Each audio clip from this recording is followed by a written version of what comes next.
Aos 19 anos, João Neves tornou-se um dos nomes mais inesperados e discutidos do futebol português. De um jovem quase Vodan no Seixal, a peça central do Benfica e da seleção, a ascensão foi rápida. Talvez rápida demais. Enquanto os adeptos celebravam o novo prodígio, nos bastidores surgiam perguntas incômodas. Como é que alguém tão jovem lida com expectativas gigantes?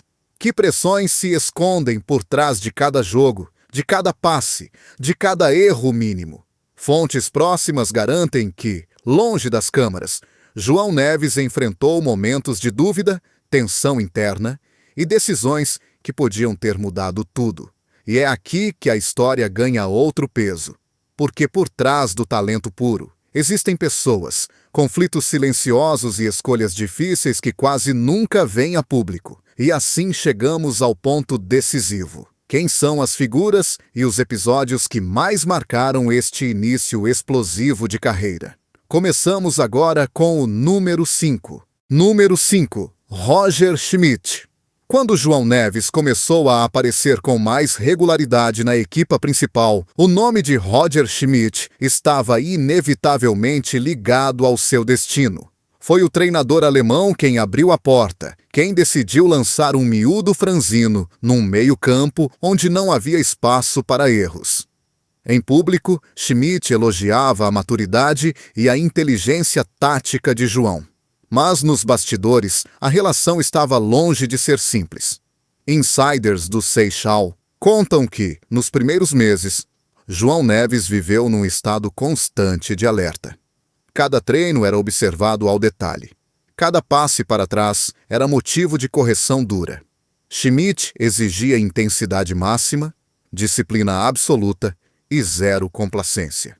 Para um jovem de 18 anos, essa pressão não era apenas física, era mental. Houve sessões em que João saiu do relvado, em silêncio, visivelmente abalado, consciente de que um pequeno deslize podia custar-lhe o lugar. O momento mais tenso surgiu após um jogo europeu em que João Neves cometeu um erro posicional raro. Nos balneários, segundo testemunhas, Schmidt foi direto e frio.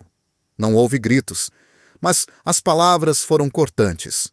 Uma mensagem clara. Talento não basta. Ou cresces agora, ou ficas para trás. Para muitos jovens, aquele seria o ponto de ruptura. O impacto foi profundo. Durante semanas, João jogou com uma tensão visível, tentando provar que merecia cada minuto em campo. Pessoas próximas admitem que ele questionou internamente se estava preparado para aquele nível de exigência. Mas foi exatamente aí que algo mudou. Em vez de recuar, João respondeu com trabalho obsessivo, estudo do jogo e uma maturidade que surpreendeu até os mais céticos. Este confronto silencioso com Roger Schmidt não deixou feridas públicas, mas marcou o início de uma transformação. João Neves percebeu cedo que, no futebol de topo, crescer dói. E essa dor foi apenas o primeiro aviso do que ainda estava para vir. Número 4. Florentino Luiz. Quando João Neves começou a afirmar-se no meio-campo do Benfica, o impacto não se sentiu apenas fora do clube. Dentro do balneário, um dos nomes que mais sentiu essa mudança foi Florentino Luiz. Mais experiente, formado no mesmo Seixal e durante anos visto como peça-chave do equilíbrio defensivo, Florentino passou de titular indiscutível a concorrente direto de um miúdo que parecia não ter medo de nada. Segundo pessoas próximas da equipa, a tensão nunca explodiu em conflitos abertos, mas era palpável. Nos treinos, cada disputa de bola era mais dura. Cada exercício tático transformava-se numa comparação silenciosa. Florentino representava a segurança, o posicionamento clássico. João Neves trazia intensidade, agressividade e uma leitura moderna do jogo. 2 estilos, uma vaga, e apenas um podia ganhar. O ponto de viragem aconteceu numa sequência de jogos decisivos, quando o treinador optou repetidamente por João Neves. Fontes internas recordam olhares frios, silêncios prolongados e um ambiente pesado no balneário. Não havia insultos, mas havia algo mais corrosivo, a sensação de substituição. Para Florentino, era a luta para não desaparecer. Para João, a pressão de provar que não estava ali por acaso. Este duelo interno afetou profundamente João Neves. Apesar das boas exibições, ele sentia o peso de ocupar o lugar de alguém respeitado no grupo. Amigos revelam que João evitava celebrações exageradas, consciente de que cada minuto em campo era observado, não só pelos adeptos, mas também pelos colegas. No final, não houve vencedor claro. Houve adaptação, rotação e uma convivência forçada. Mas esta rivalidade silenciosa ensinou a João uma lição dura. No futebol profissional, até os companheiros podem tornar-se obstáculos. E o caminho para o topo raramente é solitário. Número 3. Nicolás Otamendi. Para João Neves, crescer dentro do Benfica significou conviver diariamente com figuras que carregam autoridade natural.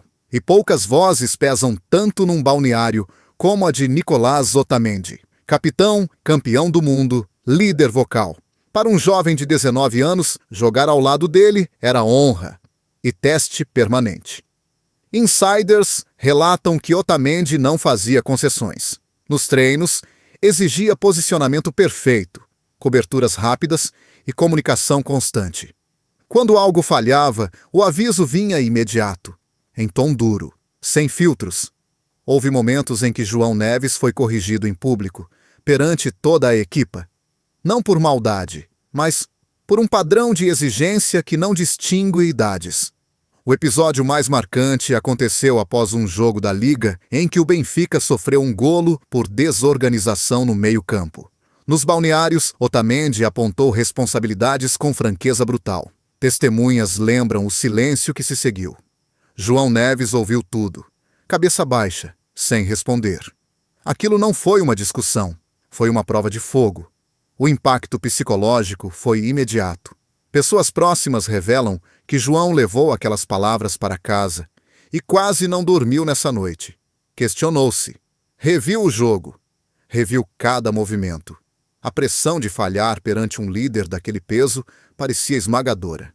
Mas, mais uma vez, a reação surpreendeu. Nos jogos seguintes, João Neves surgiu mais atento, mais comunicativo, mais agressivo na recuperação. Otamendi reparou. E, segundo fontes internas, a relação mudou. Menos correções públicas, mais gestos de aprovação silenciosa. Um respeito conquistado, não oferecido. Este confronto com a liderança dura de Otamendi ensinou a João uma verdade incômoda. No topo, ninguém te protege. Ou aguentas a pressão, ou ela engole-te. Número 2. Rafa Silva. Entre todas as figuras que marcaram o crescimento de João Neves, poucas representaram um contraste tão forte quanto Rafa Silva. Silencioso, decisivo, experiente. Durante anos, Rafa foi sinônimo de equilíbrio e respeito no Benfica.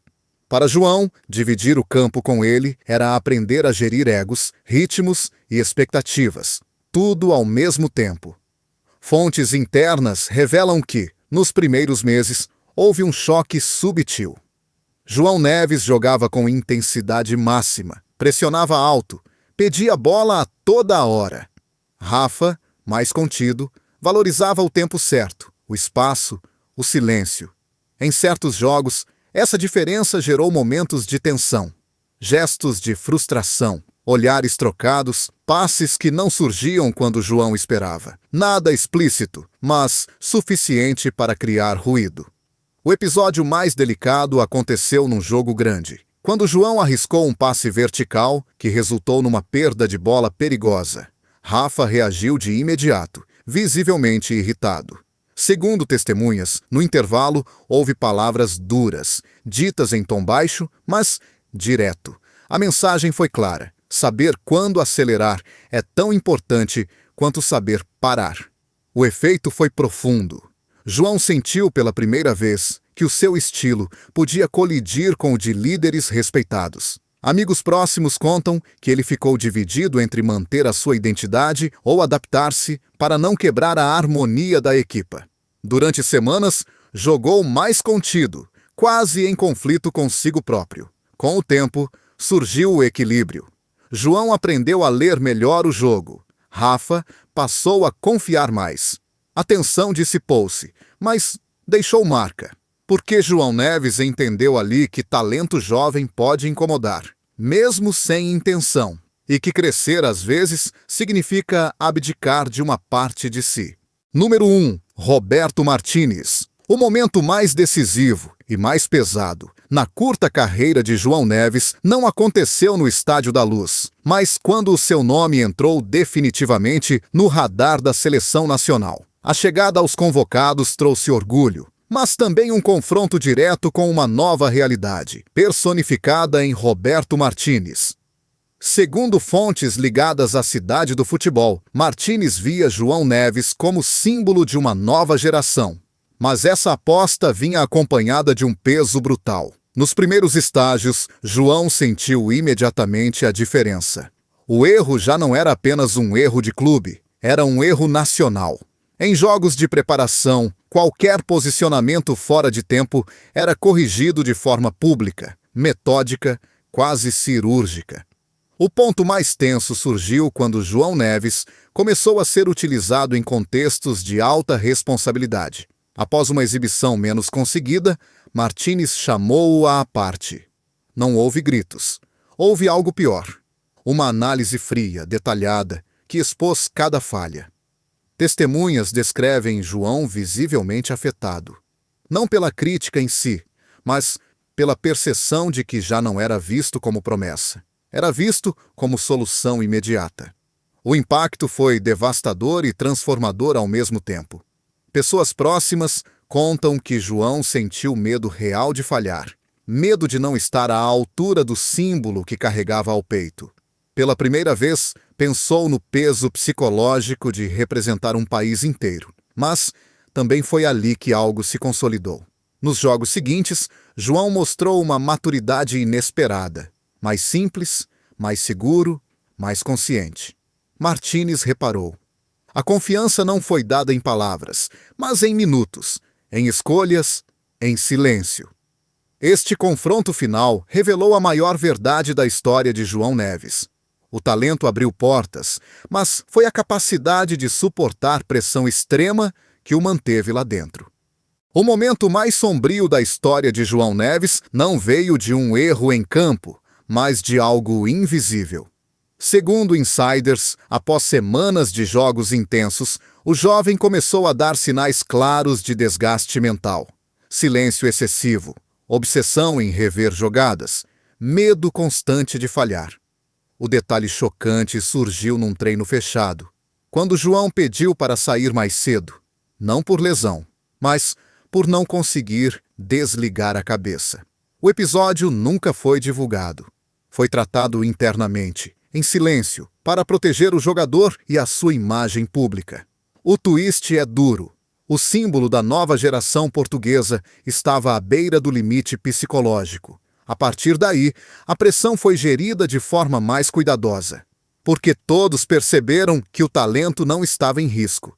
Quem estava em risco era o próprio João. Hoje, João Neves continua a brilhar, mas já não é apenas um prodígio. É um jogador marcado pela pressão precoce, as exigências, os confrontos silenciosos e o peso das expectativas moldaram-no cedo demais. Ele parece mais maduro, mais frio, mais calculista, menos espontâneo, mais consciente do preço do erro. Pessoas próximas dizem que João aprendeu a sobreviver antes mesmo de aprender a desfrutar. Esta história deixa uma reflexão clara. No futebol moderno, o talento abre portas, mas é a resistência mental que decide quem fica, porque, muitas vezes, a maior sombra não é falhar. É nunca ter permissão para falhar.